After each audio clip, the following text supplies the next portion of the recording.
Behind every perfect life lies a perfect lie. For Isabella Cross, a woman whose world was a masterpiece of curated elegance, the truth came not from a whisper, but a blinding flash of light at a glittering New York gala. A luxurious penthouse on the Upper East Side, a renowned plastic surgeon husband, 2 beautiful children. She had it all. Until one fateful night, the flawless canvas of her life was stained for all to see. At the most exclusive event of the season, Dr. Richard Albright, the very picture of success and charm, strode into the ballroom. But he was not alone. Boldly, audaciously, he was arm in arm with his mistress, Patricia Vance, a socialite with a calculating gaze, wearing a slinky leopard print dress that clung to her like a second skin. What happened next would change thousands of lives forever. In that grand hall, as the hushed whispers abruptly ceased, all eyes turned to a woman in a scarlet gown. With a voice laced with pain but heavy with a newfound ferocity, she took the microphone. There, before all of New York's high society, she exposed her husband's betrayal.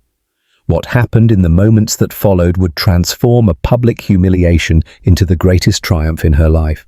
Want to know how one woman's heartbreak became her ultimate revenge?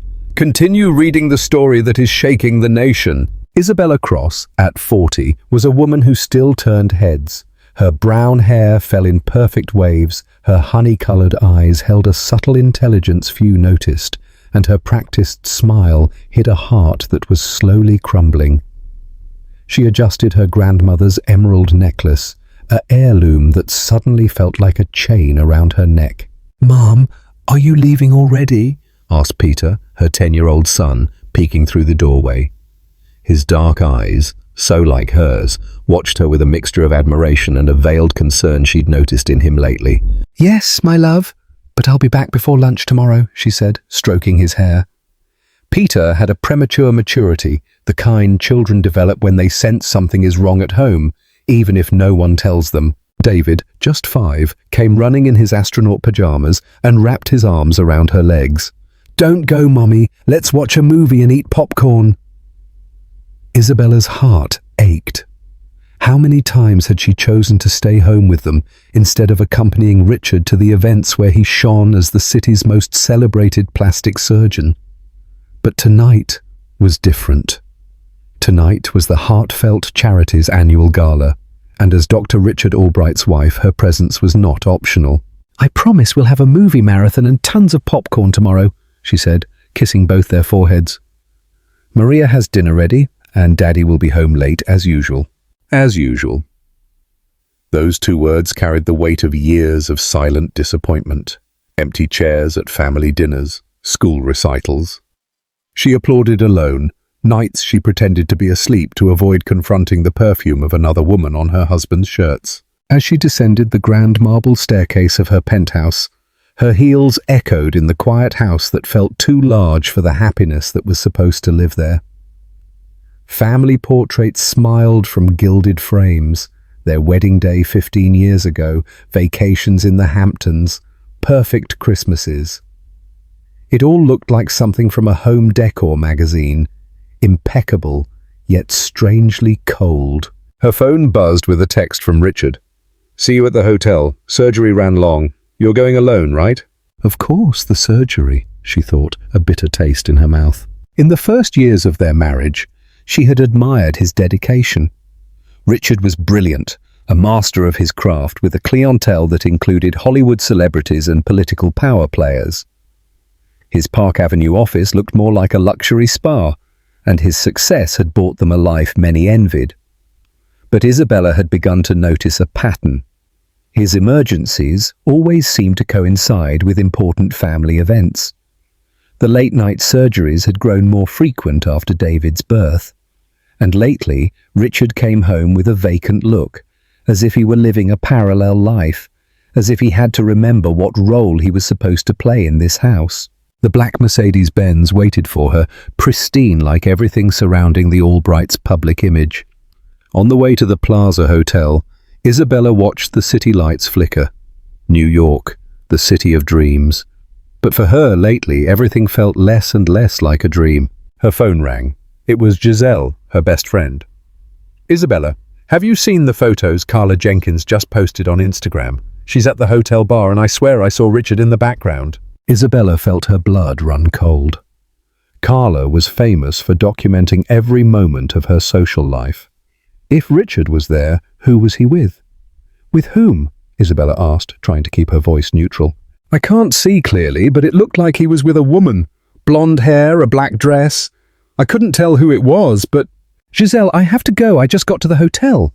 Isabella clutched her phone with trembling hands.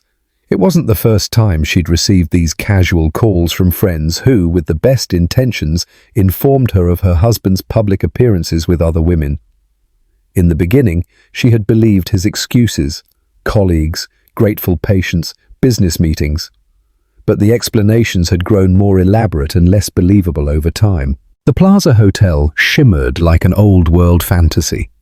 A golden carpet stretched from the entrance to the street as photographers captured every prominent couple. Isabella recognized CEOs, politicians and artists, all in their finest evening wear, with plastic smiles fixed on their faces.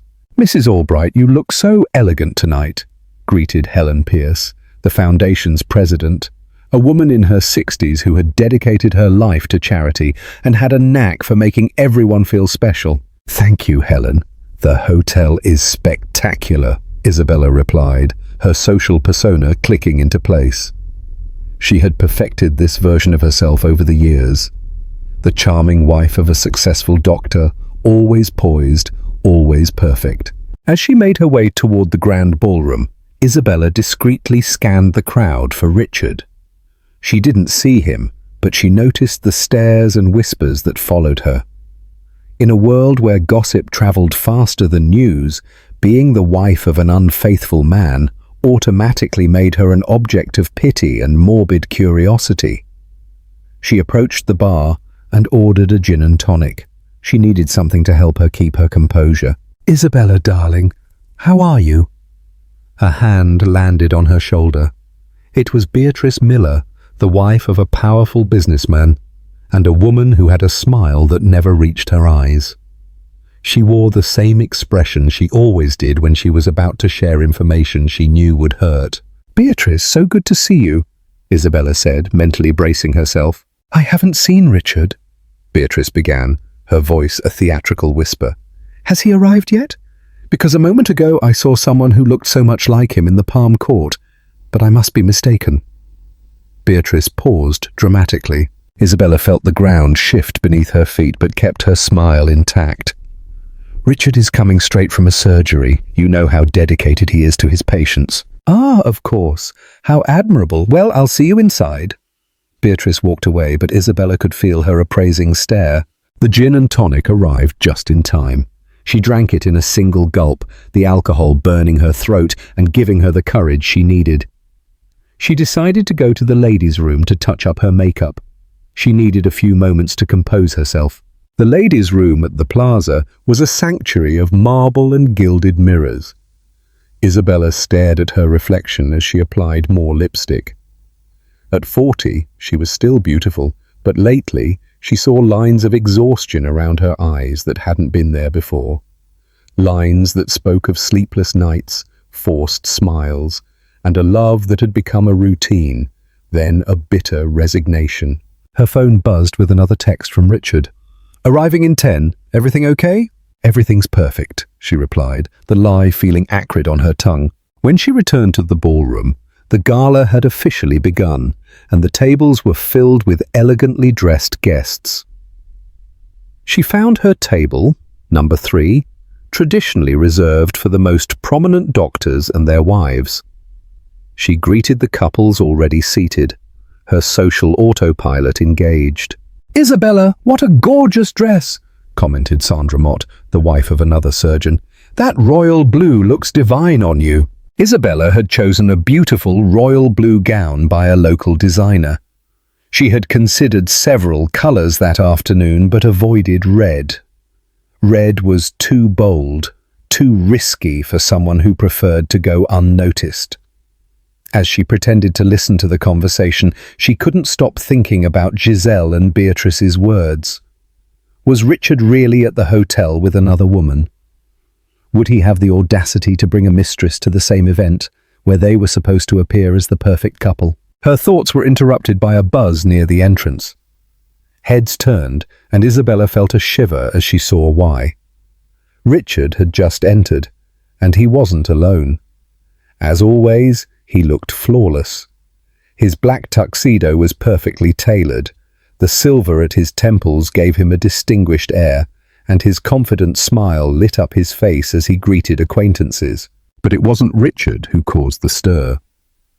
By his side, their arms linked with a familiarity that couldn't be misinterpreted, was a woman Isabella didn't immediately recognize.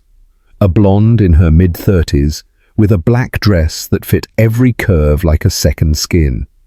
Her jewelry was discreet but clearly expensive, and she had the confidence that only women who feel desired possess. Isabella felt the air leave her lungs. For 15 years she had suspected, intuited, found small clues. But never had Richard been so brazen as to appear publicly with another woman. Not in their social circle. Not at an event where she was also present. "Isn't that Patricia Vance?" whispered Sandra, "the ex-wife of Dr. Charles Edwards, the famous cardiologist." "I heard she got a very generous settlement in their divorce last year." Patricia Vance. Isabella knew the name. A socialite who had graced the society pages during her marriage to one of the country's wealthiest doctors. Now she saw her clearly.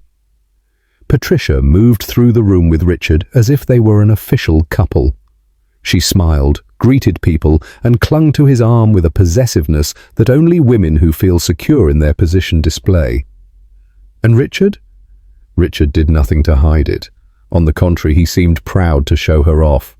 "Isabella, are you all right? You look so pale," Sandra asked with the fake concern that characterizes women who relish in another's drama. "I'm perfectly fine," Isabella replied, though her voice was trembling. She picked up her wineglass and took a long sip, trying to process what she was seeing. Richard finally looked toward their table. When their eyes met, she could see a flicker of what might have been guilt, or maybe just irritation at being discovered. He murmured something to Patricia, who then cast a direct look at Isabella. There was no malice in her gaze, but no respect either. It was the look of a woman who had won and knew it. Isabella rose from her chair with all the dignity she could muster.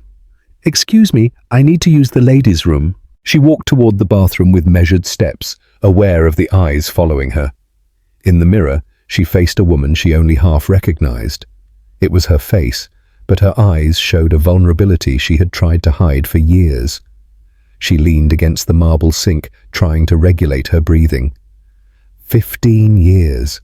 15 years of her life given to a man who was now publicly parading another woman. 15 years of raising her children practically alone while he built his career and, apparently, his parallel relationships. 15 years of smiling at events like this, of playing the part of the perfect wife, of pretending she didn't see the evidence that piled up day after day. Her phone buzzed. It was a message from a number she didn't recognize. "Mrs. Albright, this is Anna, the receptionist at Dr. Albright's office. I hope this isn't inappropriate, but I think you should know that Mrs. Vance has been coming into the office regularly, not just as a patient. Well, I hope you understand why I'm telling you this. You've always been so kind to me." Isabella read the message 3 times. Anna was a young woman who had worked for Richard for 2 years. She had always been discreet. If she dared to send this message, it meant the situation was even worse than Isabella had imagined. She put her phone away and looked at herself in the mirror one more time. The woman staring back was no longer the submissive, compliant wife of so many years. There was something new in her eyes, a spark, still small, but real. When she returned to the ballroom, Richard and Patricia were at her table. He had had the audacity to seat her exactly where Isabella was supposed to be. The other guests looked uncomfortable, unsure of how to handle the situation. "Isabella, my love." Richard stood when he saw her approach, using the condescending tone he had perfected over the years. "I want you to meet Patricia Vance. She's a good friend and a patient." Patricia extended a perfectly manicured hand. "Isabella, I've heard so much about you. Richard told me you're a wonderful mother." The insult was subtle but precise. By introducing her only as a mother, Patricia was reducing Isabella's identity, minimizing her importance as a woman and as a wife. Isabella shook her hand with a smile that didn't reach her eyes. "A pleasure, Patricia. Richard never mentioned he had such close friends." The air grew thick with tension. Richard cleared his throat, clearly uncomfortable for the first time that night. "Well, Patricia needed an escort for the gala and I thought it would be appropriate." "How generous of you," Isabella interrupted, her voice laden with poisonous sweetness.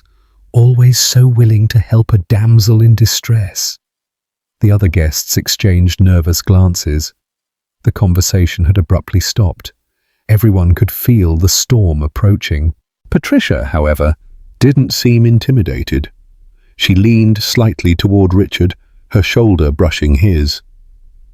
"Richard truly is exceptional, not just as a doctor but as a man. He's so attentive," Isabella finished, her voice dangerously tight. "Although lately he's been so busy we barely see him at home. The children wonder where their father is." Richard glared at her. It was the first time in years Isabella had confronted him publicly, and he didn't know how to handle it. "Isabella, I think we should talk in private," he whispered. "In private?" Isabella laughed, but there was no humor in it. "Like when you talked to me in private about your afternoons downtown? Or when you privately explained why you came home late every night?" The table was completely silent. Even the surrounding tables had started to pay attention to the drama unfolding before their eyes. Patricia stood up gracefully. "I think I'd better go. I don't want to cause family problems." "How considerate," Isabella applauded slowly. "Too bad you didn't have that consideration before getting involved with a family that has 2 young children." "Isabella, stop!" Richard had lost his composure. His face was flushed with shame and anger. "You're making a scene." "A scene?" Isabella stood, and for the first time in years, she felt taller than her husband. "You think this is a scene? You haven't seen anything yet." She walked toward the stage where the orchestra was playing. Without a second thought, she took the microphone from the singer, who looked at her in surprise, but stepped back. "Good evening, ladies and gentlemen." Her voice echoed clearly and strongly through the hall. "I'm sorry to interrupt this lovely evening, but there's something I want to share with all of you." An absolute silence fell over the room. All eyes were on her. Richard had gone pale and was rising from his chair, trying to get to the stage. "As many of you know, I am Isabella Cross Albright, the wife of the renowned surgeon Richard Albright." Her voice trembled slightly, but she held firm. "For 15 years, I have been the perfect wife, the perfect mother, the perfect companion. I have smiled at events like this while my world crumbled in private." Richard had reached the foot of the stage, gesturing furiously for her to come down. But Isabella was no longer the woman who obeyed his gestures. "Tonight," she continued, "my husband had the kindness to bring his mistress to this event. Patricia Vance, for those of you who don't know her, is the doctor's new, special patient." A murmur ran through the hall. Cell phones had started to come out, some discreetly, others openly. The moment would be posted on social media within minutes. "I want to thank Patricia." Isabella's gaze went directly to the table where the woman sat, now visibly uncomfortable. "She did me a huge favor. She showed me that I don't need to pretend I have a happy marriage anymore." The crowd was completely captivated. Even the waiters had stopped to listen. "So, tonight?" Isabella took a deep breath, feeling a liberation she hadn't experienced in years. "I declare my independence. I will no longer be the wife who pretends not to see, who smiles when she should scream, who stays silent when she should speak." She dropped the microphone, which hit the stage with a thud. The silence that followed was deafening. Isabella walked off the stage with her head held high, completely ignoring Richard, who tried to grab her arm. She walked straight to the exit, aware that hundreds of eyes were on her. But for the first time in years, she didn't care what they thought. In the hotel lobby, she finally allowed herself to tremble. The adrenaline began to dissipate, and the magnitude of what she had just done began to sink in. She had ended a 15-year marriage in less than 5 minutes, in front of all of New York's high society. Her phone began to ring immediately. Calls, text messages, social media notifications. Everyone wanted to know more. They wanted the details. They wanted to feed on the drama they had just witnessed. But Isabella was no longer available to feed anyone's gossip. She had fed appearances for too long. It was time to feed her own soul. Isabella woke up the next day in a suite at a charming hotel in Greenwich Village, a neighborhood completely different from the world of luxury she was used to. She had chosen it precisely for that reason. She needed to be away from the Upper East Side, away from her perfect penthouse, away from the life she had built and which had imploded the night before. Her phone showed 147 missed calls and over 300 messages. She had ignored them since leaving the plaza, but she knew that eventually she would have to face the consequences of her actions. She got up and went to the bathroom. In the mirror, she saw a different woman from yesterday. Her eyes, though puffy from crying, had a clarity she hadn't seen in years. For the first time in a long time, she recognized herself. Her first thought was of Peter and David. They were with their housekeeper, Maria, who had practically raised them. She needed to talk to them, to explain what was happening, but first she had to understand the dimensions of what she had unleashed. She turned on the television while pouring a cup of coffee. It didn't take long to find what she was looking for. The morning gossip show was airing exactly what she expected. Blurry clips of her speech from the night before, filmed with cell phones and posted on social media. The wife of renowned plastic surgeon Richard Albright starred in an unprecedented scene at the Society Ladies' Charity Gala, the presenter said with a mix of scandal and delight. Isabella turned up the volume. The images, though poor quality, perfectly captured the moment she took the microphone. It was possible to see her face, determined and fierce, as she spoke the words that had changed her life forever. Sources close to the family confirmed that the marriage had been in trouble for months, the presenter continued. Mrs. Patricia Vance, who appears to be the third person in the relationship, has not commented, but witnesses say she left the event visibly upset. Her phone rang. It was Giselle. "Isabella! For God's sake, where are you? I called you all night. You're the bravest woman in the world." "I don't feel brave," Isabella admitted, sinking onto the suite's sofa. "I feel terrified." "Terrified? Isabella, you are an icon. The videos have millions of views. Isabella Albright is trending worldwide. Women all over the country are cheering for you." Isabella closed her eyes.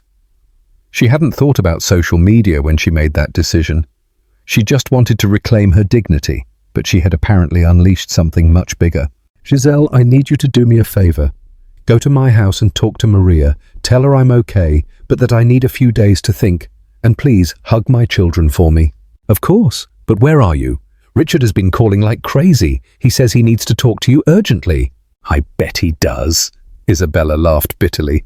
"Now that he's been publicly exposed, he wants to talk. When I needed to talk, he always had an urgent surgery." After hanging up with Giselle, Isabella decided it was time to face the accumulated messages. Most were from acquaintances who wanted more details. Some were from journalists asking for interviews.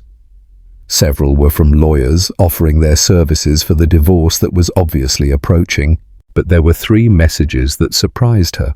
The first was from Helen Pierce, the foundation president. "Isabella, dear, I hope you are well. What you did last night was courageous. When you're ready, I'd like to talk to you about some opportunities." The second was from Anna, Richard's receptionist. "Mrs. Albright, after what happened yesterday, I decided to quit. But first, I wanted to say that I have information that might be useful if you decide to get a divorce. The doctor hasn't been discreet with his finances. The third took her breath away. It was from a woman named Sophia Graham. Mrs. Albright, we don't know each other, but I am the ex-wife of one of your husband's colleagues.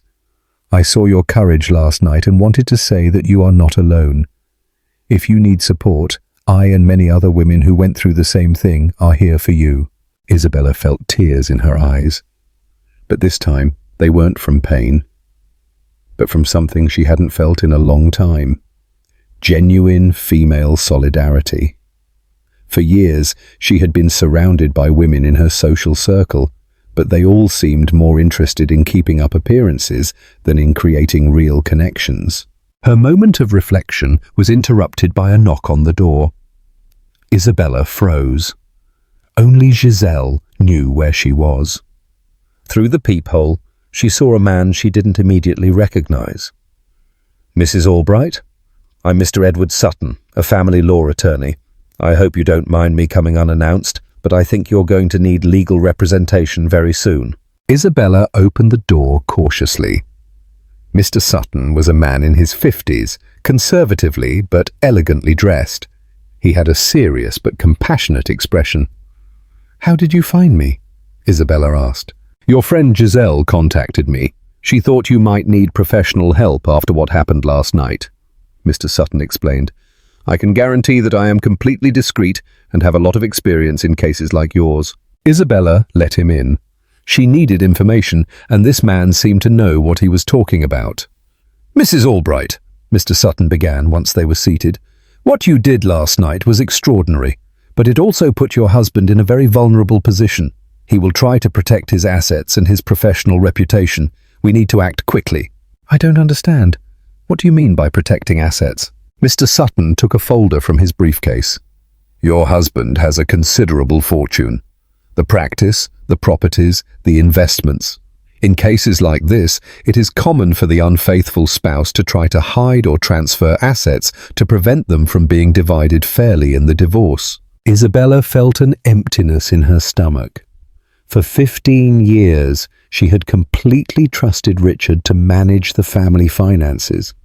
She had access to the day-to-day accounts, but the big financial decisions had always been made by him. What do you recommend I do? First, we need a court order to freeze the main accounts. Second, we need all the financial information you can get, bank statements, tax returns, property documents. And third, Mr. Sutton looked her directly in the eye, we need you to tell me everything you know about your husband's assets. Isabella spent the next 2 hours mentally replaying 15 years of her married life from a completely new perspective. She remembered conversations about investments that she had ignored at the time, business trips that now took on a new meaning, meetings with accountants that she had assumed were routine. There's something else, Mr. Sutton added, when they finished reviewing the basic information. The public exposure last night could affect your husband's professional career. Doctors of his caliber depend heavily on their reputation. A scandal like this could cost him important patients. Are you saying I should feel guilty about that? Isabella asked with a colder tone than she had used in years. On the contrary, I'm saying that it gives us a very strong negotiating position. Your husband will want to resolve this quickly and discreetly. That plays to our advantage. After Mr. Sutton left, Isabella was alone with her thoughts. For the first time in years, she felt like she had some control over her own destiny. It wasn't a completely comfortable feeling. For so long, she had let others make the important decisions, but it was liberating. Her phone rang. It was a number she recognized immediately. The penthouse. Her heart raced. It was 4 p.m, the time Peter and David got home from school. Mum? It was Peter's voice, but it sounded confused and a little scared. My love, how are you? How's your brother? We're fine, but Mum, why are there journalists in front of the house, and at school everyone was talking about you? Is it true that Dad has a girlfriend? Isabella closed her eyes, her heart breaking. She had been so focused on protecting her own dignity that she hadn't fully considered how this would affect her children. My love, is Maria with you? Yes, she's here. She told us not to go to the balcony because there are people with cameras. Please put her on. Maria had worked for the family for 10 years. She was practically a second mother to the children and had been a silent witness to the deterioration of the marriage. Mrs. Albright, Maria's voice sounded worried but also relieved. "Thank God you're okay. The children are confused, but they are fine. Dr. Albright came home early this morning. He packed a few things and left. He said he would stay at a hotel for a few days." "How are the children really?" "Peter is worried. He asks a lot of questions. David is fine. I don't think he fully understands what's happening, but Mum." Maria lowered her voice. "The journalists have been ringing the doorbell all morning, and some of the women in the building came to ask if what they saw on the news was true." Isabella made a decision. "Maria, can you do something for me? Pack some things for the children and for yourself. You are all coming with me to a quiet place for a few days." "Are you sure? What if Dr. Albright doesn't agree?" "Dr. Albright lost the right to have an opinion on my decisions when he decided to humiliate me publicly," Isabella replied with a firmness that surprised even herself. An hour later, Isabella was in the lobby of the hotel waiting for Maria and her children. She had booked connecting rooms, a place where they could have privacy while she decided on her next steps. When she saw Peter and David cross the lobby, her heart filled with a mixture of love and fierce determination. Peter ran to her and hugged her tightly. "Mum, are we going to be okay?" he asked, with that maturity that broke her heart. "We are going to be more than okay, my love," Isabella replied, realizing that for the first time in months, she truly believed her own words. That night, after having dinner at the hotel restaurant and watching a movie with her children, Isabella finally dared to check social media. What she found left her breathless. The hashtag Isabella Albright had millions of mentions. Women from all over the country and Latin America were sharing their own stories of infidelity, of marriages where they had lost their identity, of courageous decisions they had made to reclaim their dignity. "This woman is my hero," wrote a user from Chicago. "I endured my husband's betrayals for years. After seeing her courage, I decided that I also deserve respect." "Isabella Albright showed us that it's never too late to stand up for our dignity," another from Boston shared. But not all the comments were positive. Some criticized her for destroying a family. Others accused her of seeking fame. There were those who suggested she should have handled the matter privately, like a lady. Isabella read each critique and realized something fundamental. She no longer cared about the opinion of strangers. For years, she had lived worrying about what others would say, about maintaining a perfect image. This concern had kept her a prisoner in a marriage that was slowly destroying her. Her phone buzzed with a message from Richard. "Isabella, we need to talk. This has gotten out of hand. The children don't deserve to be in the middle of this media circus." For the first time in 15 years, Isabella didn't respond immediately to her husband's text. She stared at the screen, thinking of all the times he hadn't responded to her calls, all the times he had used the children as an excuse for his behavior. Finally, she wrote, "You're right. The children don't deserve to have a father who publicly shames them with his affairs. When you are ready for an adult conversation about our divorce, contact my lawyer." And for the first time in years, Isabella Cross Albright slept soundly, without hearing keys in the door late at night, without pretending she was sleeping, without wondering where her husband was. She slept as a free woman. 3 weeks passed since the night that changed everything. Isabella had moved with her children to an apartment in the East Village, a vibrant bohemian neighborhood that Richard had always considered too lowbrow for his social status. For Isabella, it was exactly what she needed. A place where she could be herself without the weight of high society's expectations. On a Monday morning, Isabella went to her first meeting at Helen Pierce's offices. The foundation president had kept her promise to contact her about opportunities. What Isabella didn't expect was the proposal she was about to receive. "Isabella, dear," Helen received her in her office with a view of the Empire State Building. "You've created something extraordinary. Do you know how many women have contacted us since your, let's say, Declaration of Independence? Isabella sat in the elegant armchair across from Helen's desk. In the last few weeks, she had learned to sit up straight, to take up space, to not make herself small. I have no idea. It's all been very overwhelming. Over 5,000 women! Helen slid a folder toward Isabella. 5,000 women who want to tell their stories, who are looking for legal help, who need psychological support, who want to learn how to be financially independent. Isabella opened the folder and found letters, printed emails, and testimonials. Her eyes filled with tears as she read the first paragraphs of some of the stories. Women who had endured years of infidelity, emotional abuse, and financial manipulation. Helen, this is too much. No, Isabella. This is exactly what the country needs.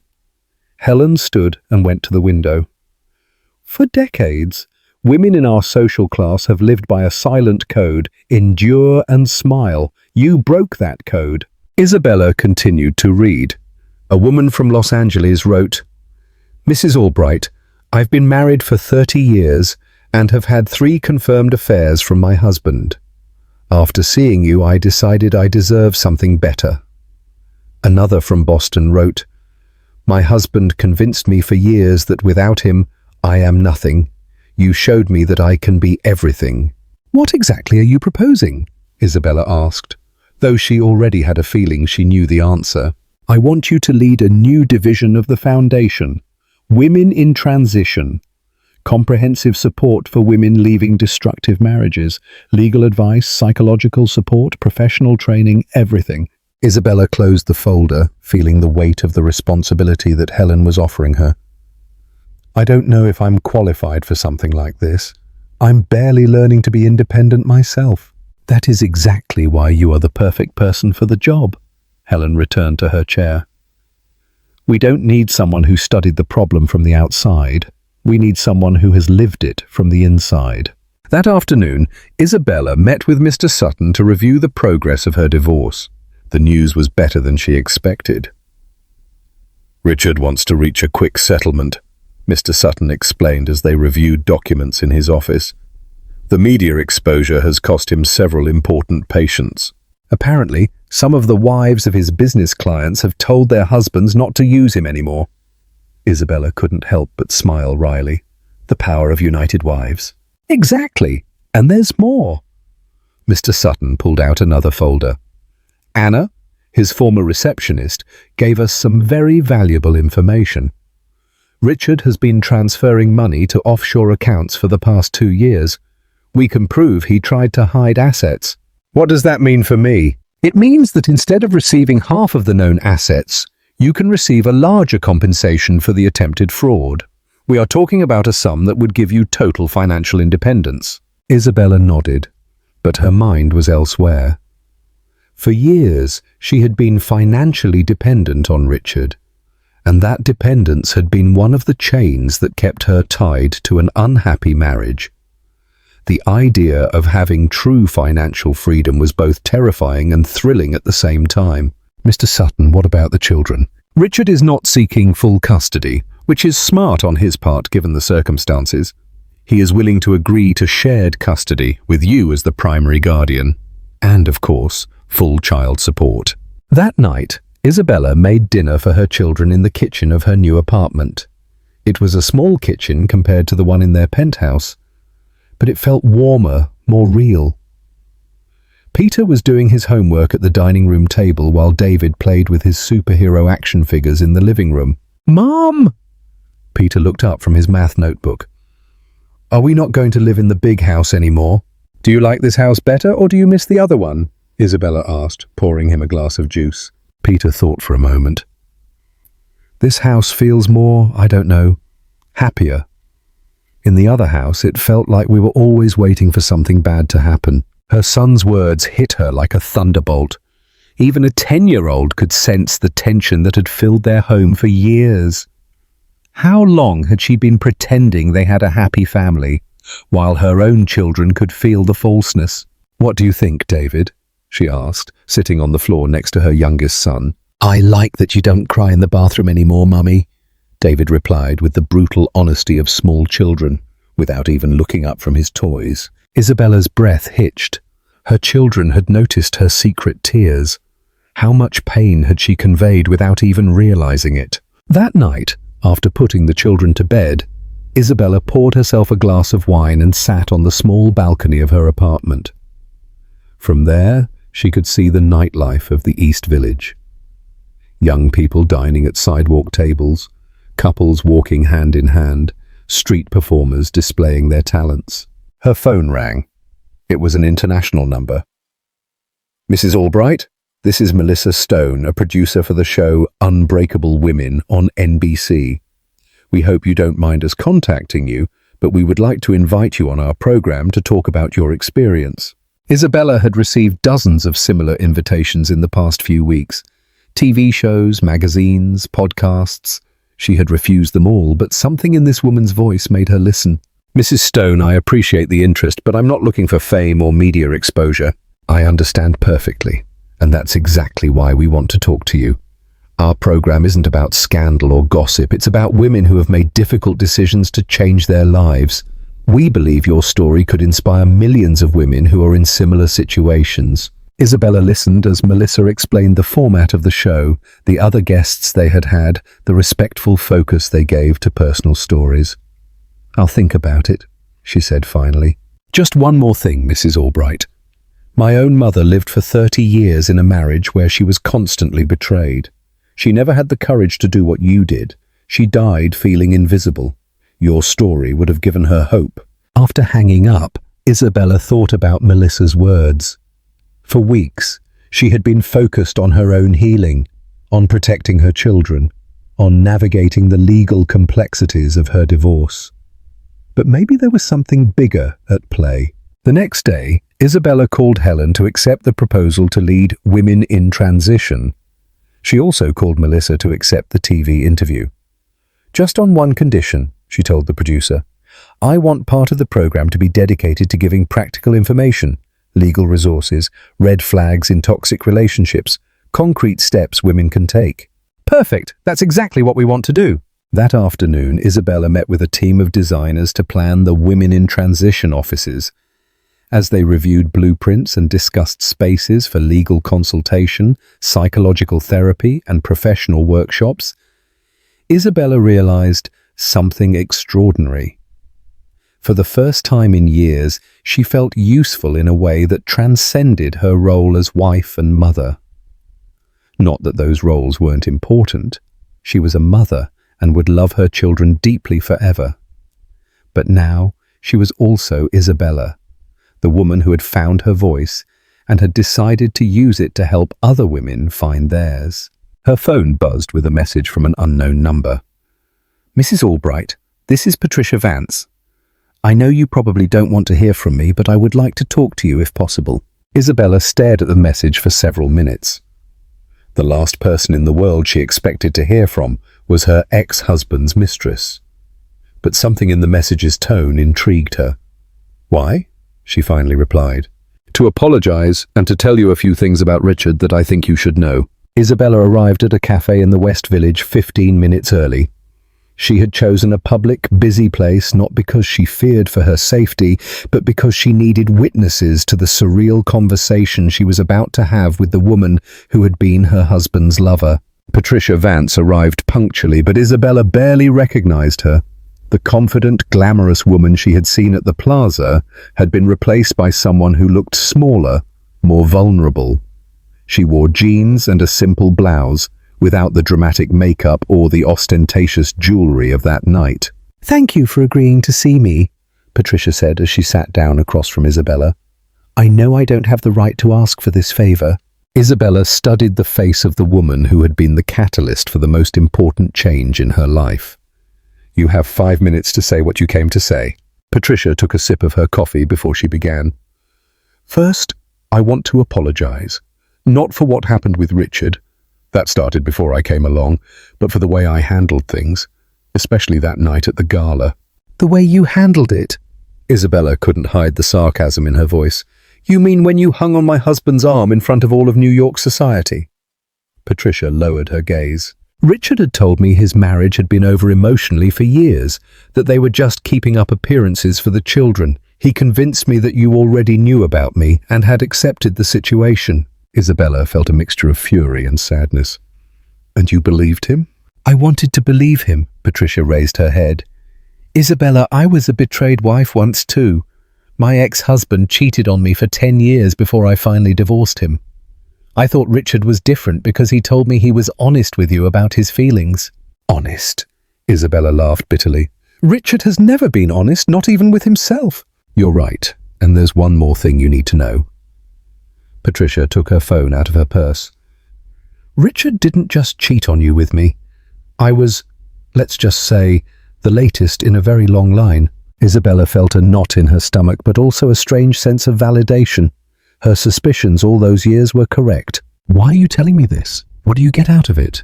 Because after what happened at the gala, Richard showed me his true colors. When he realized the scandal was costing him patience and money, he blamed me. He said I had pressured him to go with me, that I had insisted on making our relationship public. Patricia showed her a series of text messages. Isabella read Richard's words. This is all your fault. My reputation is ruined because of your need to be the center of attention.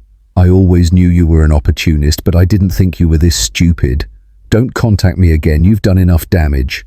Wow, Isabella muttered. What a gentleman. Isabella, there's more.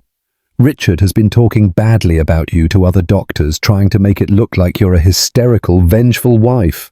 He's saying you've always been emotionally unstable. This revelation hit Isabella harder than the others.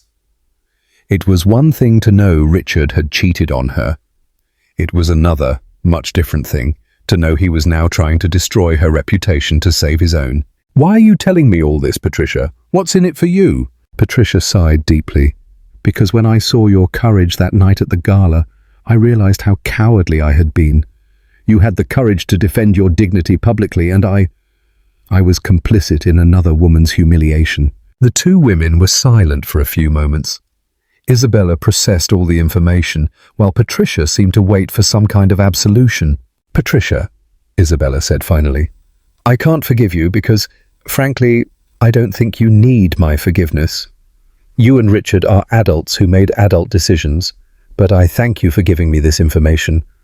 What are you going to do with it? What I should have done years ago, protect myself and my children. After Patricia left, Isabella stayed in the cafe thinking about the conversation. Her phone rang. It was Mr. Sutton, her lawyer.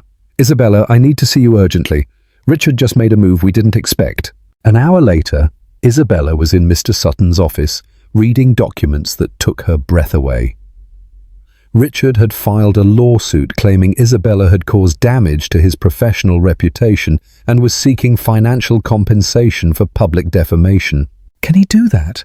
Isabella asked, feeling the ground move beneath her feet again. He can try, but it won't go anywhere, especially with the information you just gave me about his other affairs. Mr. Sutton reviewed his notes. In fact, this could play to our advantage. Richard has just publicly demonstrated that he is more concerned with his money than with the well-being of his children. What do you recommend? Counterattack. It's time to show everything we have. The hidden accounts, the other affairs, the pattern of behavior. Richard wants to play dirty, but we have more cards up our sleeve. That night, Isabella had dinner with her children in her apartment. Peter had noticed her tension. Mum, are you worried about something? Isabella looked at her two children, so innocent, so unaware of the legal battles being fought for their future. She made a decision that surprised even herself. Yes, my love, I'm worried, but not about us. I'm worried about all the women who don't have the courage to stand up for their dignity. The next day, Isabella did something that neither Mr. Sutton nor anyone else expected. Instead of responding to Richard's lawsuit with more legal documents, she recorded a video and posted it on her social media. Hello, I'm Isabella Albright, she began, sitting in her living room, dressed simply but with a natural elegance that radiated strength. A month ago, I made the most difficult decision of my life, to publicly defend my dignity. The video went viral in a few hours. Isabella spoke for 10 minutes about the importance of women valuing themselves, about the red flags in toxic relationships, about the right they all had to authentic happiness. My ex-husband is now trying to make it seem like I'm the villain of this story, Isabella continued in the video. He's claiming I damaged his reputation, and you know what? Maybe I did. Because when a woman tells the truth about her life, sometimes that truth is uncomfortable for those who prefer that we stay silent. The video ended with Isabella looking directly into the camera. To all the women watching me, you are not responsible for protecting the reputation of men who don't respect your own. You deserve true love, genuine respect, and authentic happiness. And if you don't have them, you have the power to create them. Within 48 hours, the video had reached 5 million views. More importantly, it had generated a wave of support that Richard had not anticipated. Prominent businesswomen, actresses, politicians, and everyday women began to share their own stories of liberation and overcoming adversity. The public pressure became so intense that Richard withdrew his lawsuit. Mr. Sutton called Isabella to inform her that her ex-husband was now willing to accept any settlement she considered fair. "How do you want to proceed?" Mr. Sutton asked. "Fairly," Isabella replied. "I want what is legally mine, but I don't want revenge. I want freedom." 3 months later, Isabella stood on the stage of Carnegie Hall, speaking to an audience of 1,000 women at the first Women in Transition conference. She wore an elegant red dress, the color she had avoided that night at the gala, the color she had now adopted as a symbol of her rebirth. "When I took that microphone 6 months ago," Isabella said, her voice clear and strong in the historic venue, "I didn't know I was starting a movement. I just knew I was tired of pretending." The audience applauded, but Isabella raised her hand for silence. "But I want you to understand one thing. I am not special. I am no braver than any of you. The only difference is that I reached a point where the pain of staying silent became greater than the fear of speaking out." Isabella looked into the VIP area and saw her children sitting in the front row, accompanied by Maria. Peter smiled and gave her a thumbs up. David was focused on a superhero book, but every now and then he looked up to make sure his mum was still there. "My children ask me if I regret destroying our family," Isabella continued. "And I always tell them the same thing.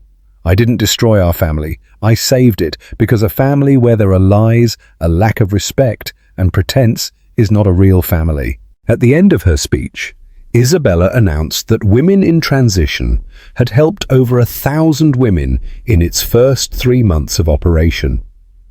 It had provided free legal advice, psychological support, and professional training. But more importantly, it had created a support network where women could find the strength to change their lives.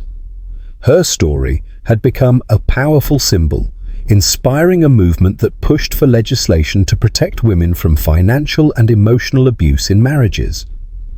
The Dignity Act, a law she had championed, was now being debated in Congress. That night, Isabella returned to her apartment, exhausted but satisfied. Her children were already asleep, and the house was silent.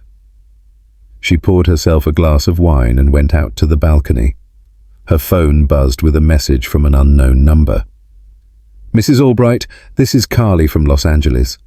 I saw your video and decided to leave my husband after 20 years of mistreatment. Thank you for showing me that I deserve something better." Isabella smiled and put her phone away. Then she took off her red shoes, let her hair down, and for the first time in years, felt completely at peace with herself. The next day, she would receive a call from the most important publisher in the country, offering her a book deal. The following week, a Netflix producer wanted to buy the rights to her story. The month after that, she would be invited to give a lecture at a prestigious university on female empowerment. But on that night, Isabella Cross Albright was simply a woman of 40 who had learned to value herself, a mother who had shown her children that dignity is not negotiable, and a woman who had transformed her pain into purpose. 6 months before, she had been the perfect wife who smiled while her world fell apart in private. Now, she was Isabella, an author, a speaker, and the leader of a movement that had inspired thousands of women across the country. But more important than all those titles, she was a free woman. And as the lights of New York twinkled like stars beneath her balcony, Isabella knew she had made the right decision that night at the gala. She had not only exposed an unfaithful husband and humiliated a deceptive mistress. She had found her own voice, and that voice had turned out to be more powerful than she ever could have imagined. The next year, Isabella received an invitation that made her smile: the Society Ladies' Charity Gala. This time, she was the guest of honor. On that night, wearing a vibrant red dress, she walked onto the same stage where she had changed her life forever. But this time, she didn't grab the microphone in a moment of desperation. This time, she was invited to speak as the successful, independent woman she had become. "A year ago," her speech began, "this stage witnessed my rebirth. Tonight, it witnesses my flight." In the audience, she noticed some familiar faces from that fateful night. Some women looked at her with admiration, others with envy, but all with respect. Richard was not there.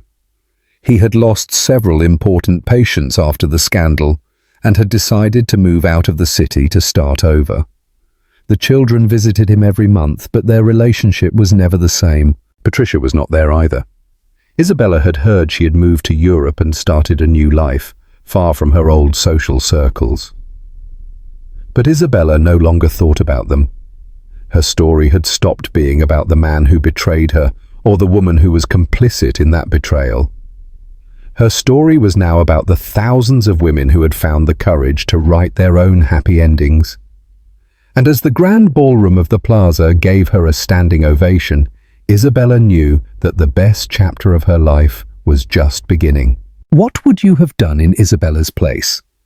Let me know in the comments. If this story inspired you, don't forget to like the video and subscribe to our channel so you don't miss our next story.